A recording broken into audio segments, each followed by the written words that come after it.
오늘도 하나님의 은총이 우리 가운데 함께하기를 주님의 이름으로 축원합니다. 여러분, 우리가 사는 이 삶이라고 하는 것은 때로는 예기치 아니하는 황당한 일을 경험할 때도 있습니다. 얼마 전에 헝가리에서 안타까운 사고가 있었죠. 계속해서 우리가 속보를 통해서 들어왔습니다. 헝가리 부다페스트 다뉴브강 관광을 하던 33명이 탑승한 유람선이 뒤따르던 세미크루즈선에 받쳐서 전복이 됐어요. 33명 중에서 2명은 선장과 선원이고 31명이 한국인 관광객입니다. 그 중에 7명은 구조를 받았고 나머지는 사망 내지 실종입니다. 실종된 모든 사람들은 추론컨대 다 사망했을 것으로 여기고 있습니다. 여러분, 그 어려운 일을 당한 사람이 생각이나 했겠어요? 그 야경을 관광을 하면서 얼마나 행복했겠습니까? 조금 후에 있을 그 참담한 상황을 아무도 예측을 못했어요. 이게 인생이에요. 우리가 조금 이후에 있을 그 어떤 일에 대해서 아무도 예측을 못하는 겁니다. 그리고 오늘을 우리는 사는 거예요. 여러분, 우리가 사는 이 세상은요, 이처럼 전혀 생각하지 못했던 황당한 일들을 만날 수 있습니다.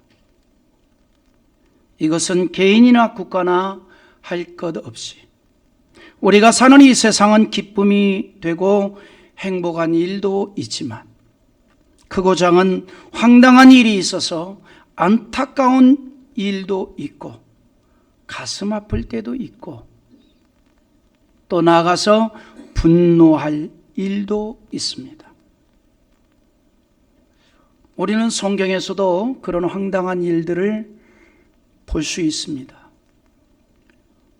다윗이 당했던 황당한 사건이지요.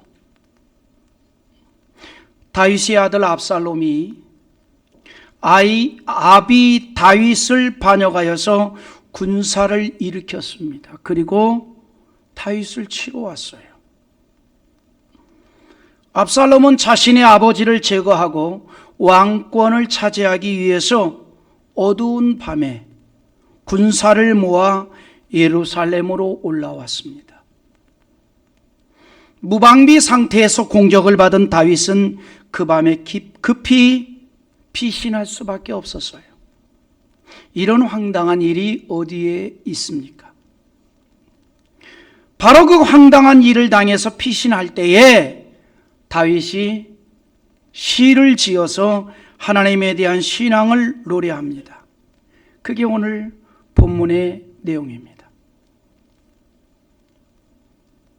다시 말해서 다윗이 정말 말할 수 없는 황당한 일을 당해서 피신 중에 있는 상황이지만 그 속에서도 하나님을 향한 그의 신앙을 보여주고 있습니다. 즉 하나님에 대한 신앙이 흔들리지 않았다 이 말이에요. 여전히 하나님에 대한 신앙으로 충만했고 오히려 더욱 하나님을 의지하는 신앙의 기회로 삼았다는 사실입니다. 그는 오직 하나님께서만이 모든 인생의 문제에서 구원하여 주실 것을 더욱 믿었습니다. 다윗이 이런 말을 해요. 1절에서 여호와여 나의 대적이 어찌 그리 많은지요. 일어나 나를 치는 자가 많으니이다 라고 합니다.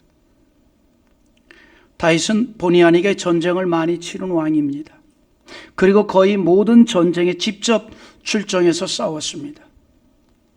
그런 이유 등으로 인해서 대적이 참 많았습니다. 그런데 대적이 많다고는 하지만 이제는 아들까지 자기를 죽이려고 군사를 일으켜 쳐들어왔으니 그때 다윗이 말합니다. 여호와여, 나의 대적이 어찌 그리 많은지요. 하나님, 이제는 자식까지도 군사를 동원해서 나를 치려고 합니다라고 독백처럼 하나님 앞에 말하고 있는 거예요. 여러분이 이 말을, 이 다윗의 이러한 한탄조의 이 신앙적인 고백을 우리에게 적용하면 이런 겁니다. 하나님, 나는 왜 이렇게 아픔이 많습니까? 나는 왜 이렇게 어려움이 많습니까? 뭐 이런 얘기예요.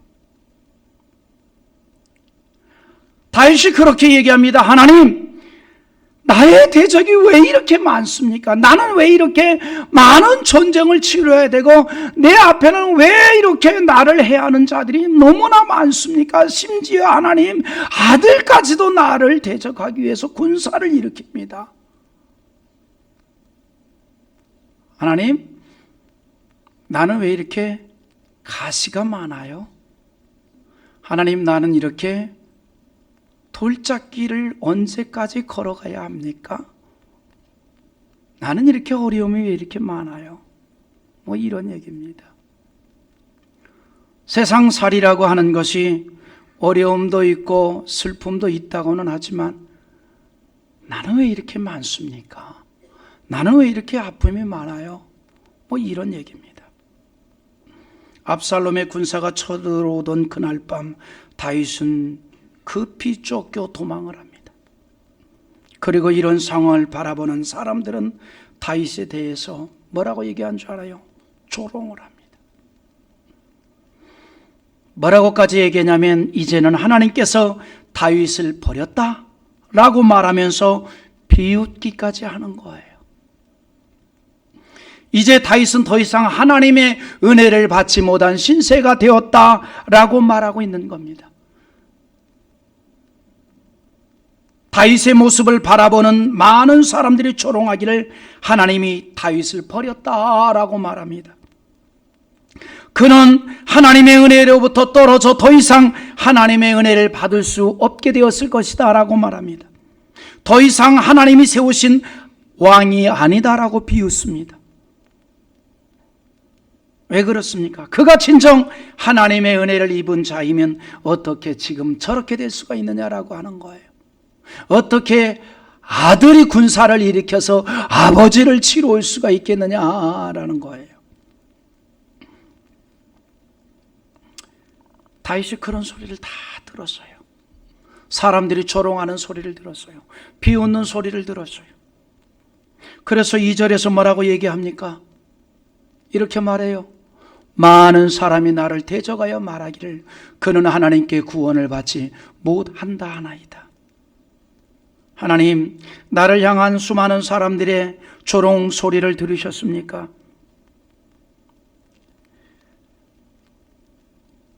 사람들이 말합니다. 하나님께 구원을 받지 못한다고 말합니다. 여러분, 사람들이 다윗을 향해서 그렇게 말하는 것이 무슨 억지는 아니지요. 다윗은 다른 사람도 아니고 아들의 칼을 피해서 도망하는 신세가 되었습니다. 참담한 심정으로 왕궁을 버리고 피신을 했습니다. 조롱과 조소하는 소리를 뒤로 한 채 그는 눈물을 삼키면서 피신을 했던 것입니다. 이런 다윗의 형편을 보고 사람들이 조롱을 하고 비웃습니다. 여러분, 이들이 누굽니까?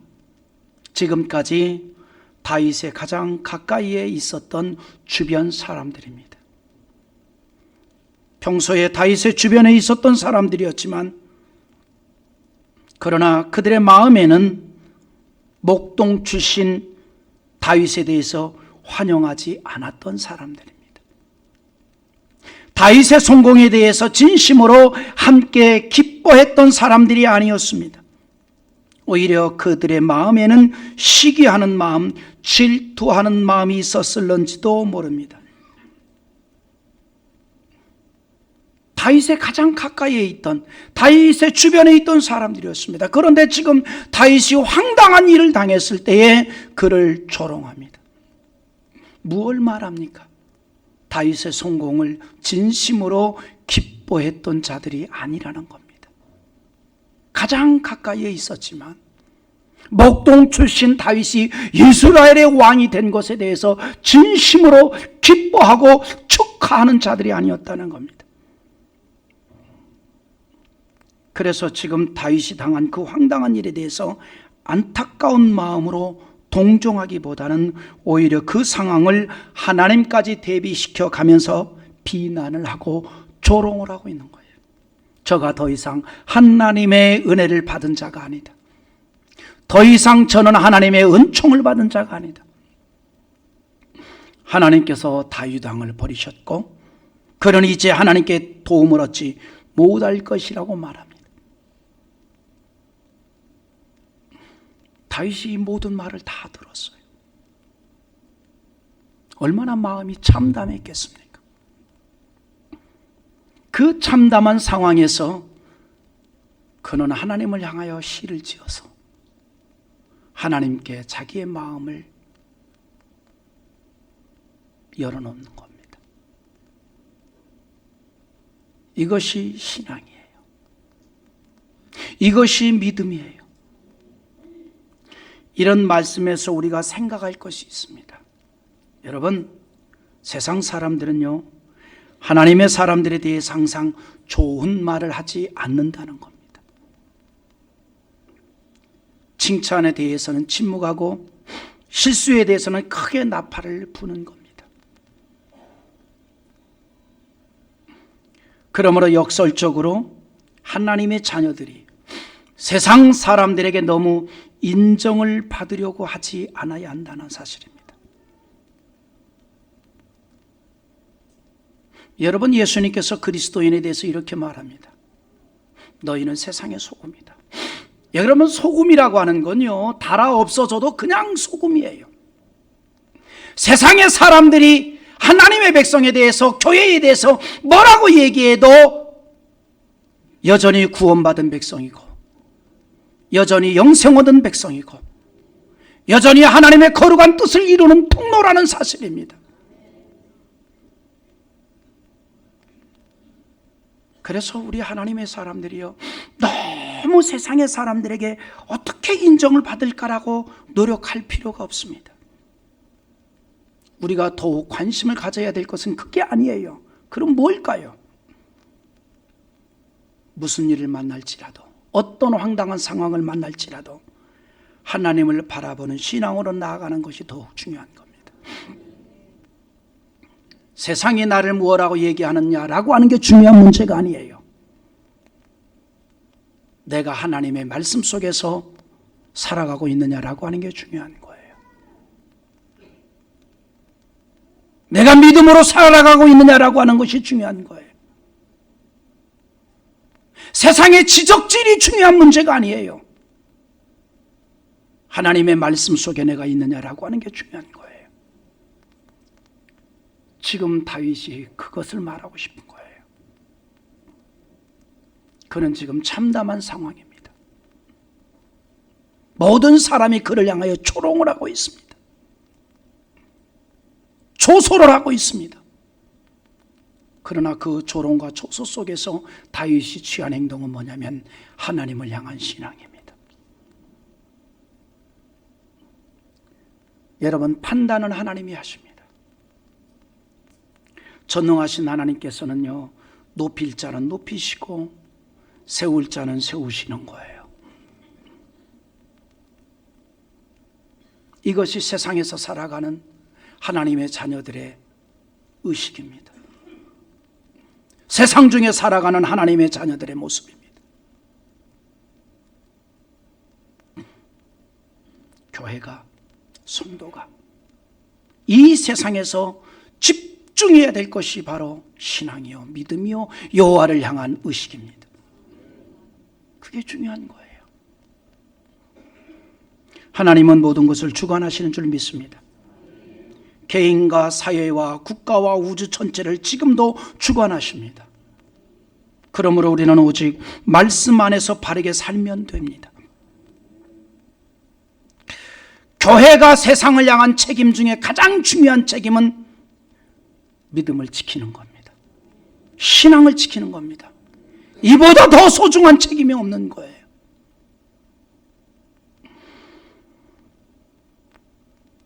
특별히 믿음으로 사는 그리스도인에게는 어떠한 상황을 만나도 외면하지 않으시는 하나님이 계십니다. 그러므로 시편 34편 15절에서 이렇게 말합니다. 여호와의 눈은 의인을 향하시고 그의 귀는 그들의 부르짖음에 기울이시는도다. 여기서 말하는 의인이 누굽니까? 예수 그리스도를 믿음으로 말미암아 구원함을 얻은 하나님의 자녀들입니다. 저와 여러분을 말하고 있다 이 말입니다. 하나님의 눈이 우리를 향하고 계십니다. 그리고 우리의 부르짖음에 귀를 기울여 주신다는 겁니다. 그래서 다윗은 참담한 상황에서 하나님을 향하여 소망을 놓지 않았습니다.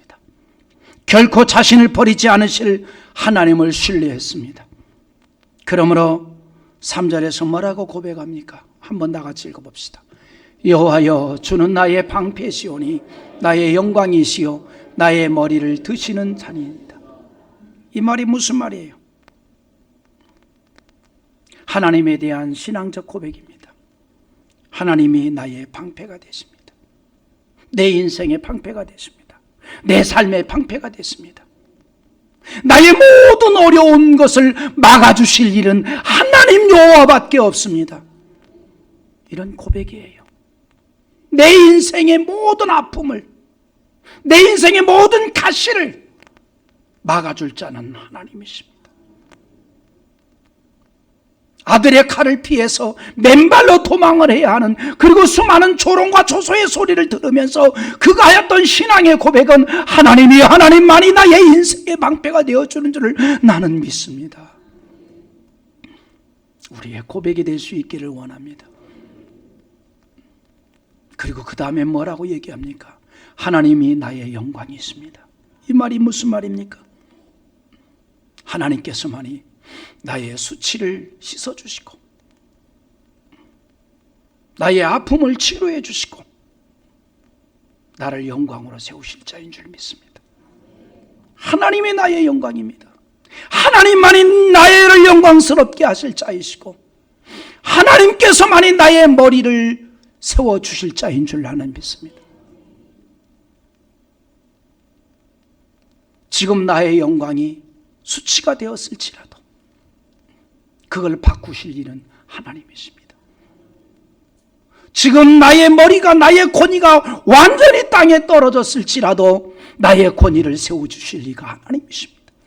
나의 머리를 세우실 제가 하나님이십니다. 이것이 다윗의 고백이에요. 이제는 우리의 노래가 되기를 원합니다.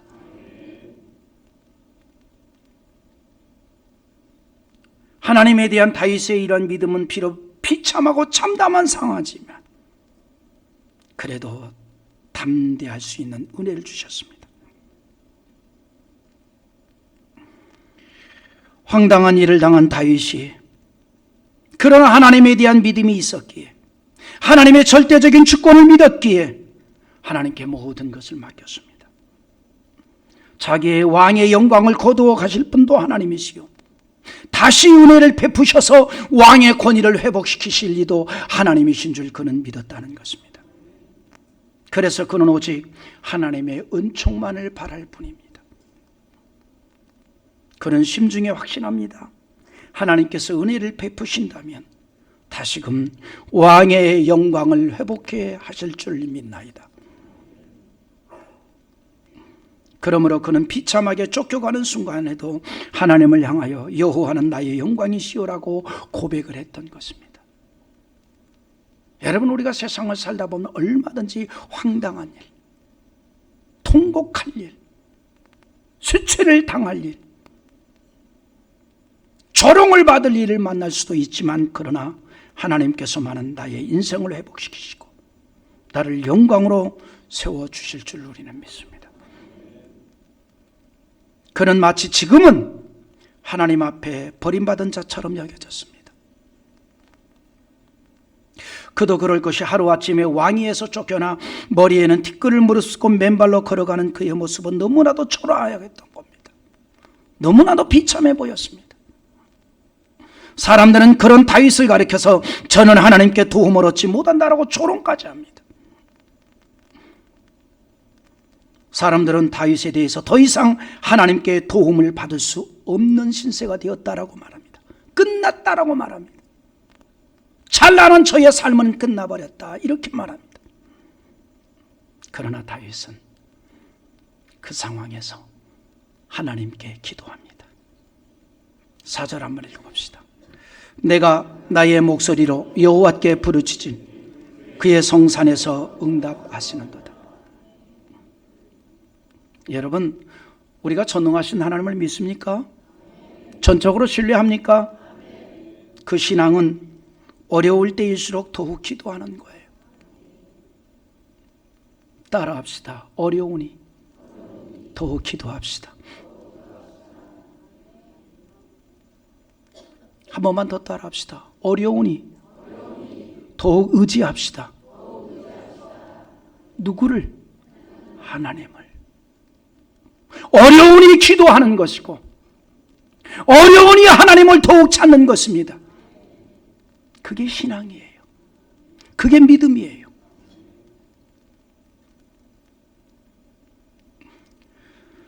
다윗이 사람들의 소리를 다 들었어요.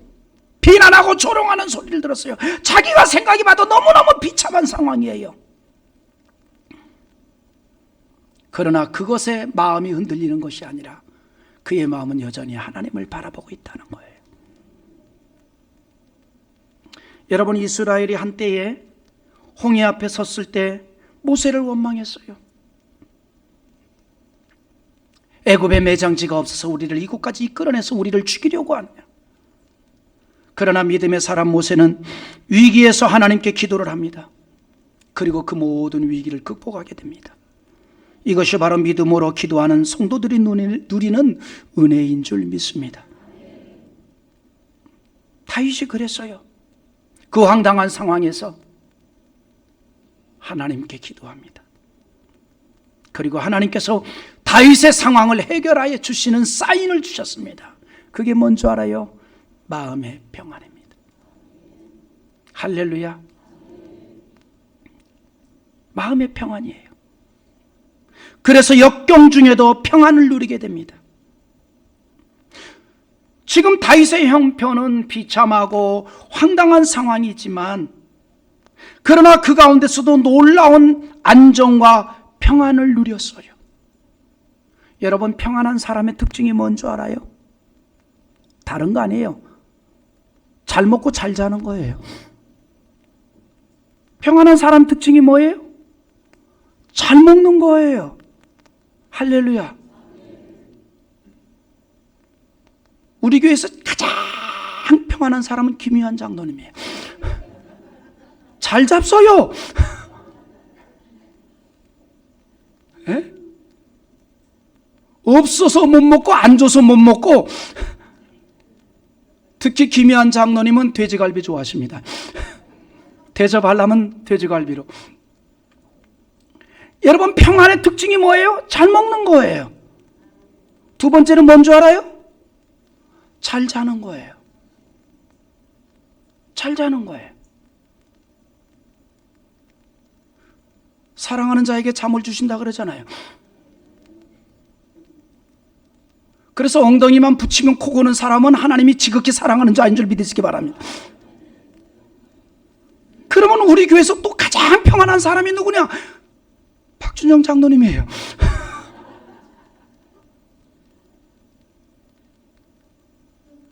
누우시기만 하면 기갑 사단이 굴러가요.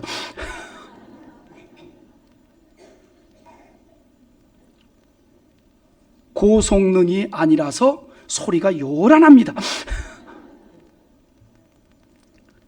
이런 평안이 뭐냐면요, 잘 먹고 잘 자는 게 평안이에요. 다윗이요, 지금 얼마나, 한번 상상해 보세요. 얼마나 지금 황당한 상황이에요. 얼마나 비참한 상황이에요.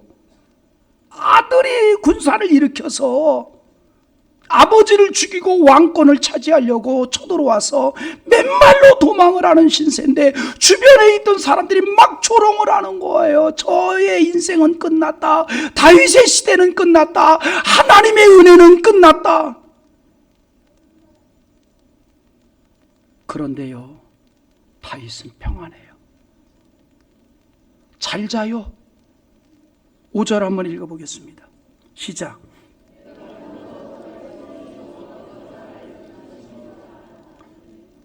잘 잤다는 얘기예요. 여러분, 숙면을 취한 사람이 일어날 때 모습 아세요? 에? 숙면. 아주 잘 잔 사람은요, 일어날 때 상쾌하게 일어납니다. 잘 잤다. 지금 다윗이 그런 거예요. 그러면 지금 다윗의 상황이 나아졌나요? 아니에요. 여전히 피신하는 상황이에요. 여전히 조롱받는 상황이에요. 여전히 조소받는 상황이에요. 특별히 상황이 바뀐 것이 없어요. 하지만 그에게 하나님께서는 믿음과 확신을 주셨고 평안과 두려움이 없는 담대함을 주었습니다. 그가 압살롬으로부터 쫓기고 자신의 모든 자존심은 짓밟히고 조롱을 당하는 상황에서도 평안히 자고 깰 수 있었던 것은 하나님에 대한 믿음이었고 기도의 응답이었고 하나님의 붙드심에 대한 은혜였습니다. 이런 은혜가 우리 모든 성도에게도 가득하기를 주님의 이름으로 축원합니다. 실로 다윗은 여호와를 신뢰하면서 오는 깊은 평안으로 잠을 자고 새 아침을 맞이했던 것입니다. 그래서 그에게 찾아온 두 번째 은혜가 뭐예요? 담대함입니다. 담대함이에요. 6절에 이렇게 말합니다. 다 같이 또 읽어봅니다. 천만인이 나를 에워싸 진친다 하여도 나는 두려워하지 아니하리라. 할렐루야. 천만의 군사가 나를 포위하고 나를 향하여서 칼을 든다 할지라도 나는 두려워하지 아니하리로다. 뭐 이런 얘기예요. 믿음으로 사는 자에게 주시는 담대한 은혜입니다. 다윗은 지금 어려움에 있지만 하나님께서 자신을 버리신 것이 아니고 영원히 붙잡고 있다라고 노래하고 있습니다. 그런 확신과 믿음 속에서 하나님께서 나를 다시 회복시키실 줄 나는 믿는다. 그래서 평안할 수 있었고 담대할 수 있었던 것입니다. 과연 하나님께서는 다윗에게 은혜를 주셔서 압살롬의 군대를 진압하게 하시고 그의 영광을 다시 회복시키시고 그의 머리를 다시 세우셔 주셨습니다. 하나님의 은혜가 그에게 있었다는 사실입니다. 그러므로 8절에서 이렇게 얘기합니다. 결론입니다. 다 같이 한번 8절을 읽어보겠습니다. 구원은 여호와께 있사오니 주의 복을 주의 백성에게 내리소서. 아멘. 이게 다윗의 결론입니다. 황당한 상황에서 다윗이 내린 결론, 구원은 하나님께 있습니다. 내 인생의 영광이 하나님께 있습니다. 나의 권위와 머리를 세우실 자가 하나님께 있습니다. 나의 수치를 거두어 가실지라도 하나님이 있습니다. 나의 조롱을 멈추게 하실 이도 하나님이 있습니다. 나의 삶의 영광이 하나님에게 있습니다. 오늘은 이 말씀을 통해서 우리에게 용기를 얻게 됩니다.